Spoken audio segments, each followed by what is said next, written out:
pala yung aking Discuss natin yung auto mo. PS na VMAX setup. Yan.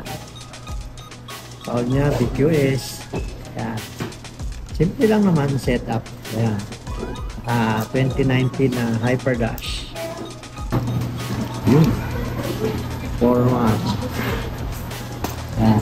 Plates natin yung sa harap. Yung multi na ano to, Japan Cup. So, tapos sa likod, popsicle lang, FRP, Pinoble. Tapos brake plates. Tapos white na 3-point. Yan. White na small dia.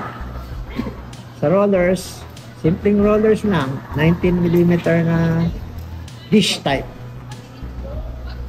Dampers, silver burger dampers. Tapos ito ano, nips. Ayan, dalawa. Side plate ko pala, Sir Ferds. Ha? Side plate. Side plate ko, ano ba tawag dito? Hindi ko na alam kung ano to eh. I-flash ko na sa screen kung ano item. Ayan. Then dar.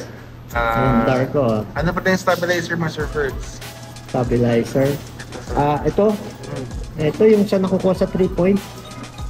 Ayan. Yung kasama ng 3-point yan. Ginamit ko lang. Ayan. Tapos, Sir Ferds, baka may magtanong, bakit yun ang napili yung stabilizer? Hindi yung high mount? yung high mount? Wala, may iba lang. Pero parang, hindi, mas maano kasi to, mas malaki, mas madali siyang sumayag. Hindi katulad kasi nung ganito, manipis. Medyo kasi ang tendency niya pag gumanon, pwede pang gumanon, gumulang. So mas kapit Ito, sa kasi konti lang, konti lang yun. Ganun lang siya, babalik na. Sige, so let's go to the rack. Check natin. Test run tayo, Sir Ferds.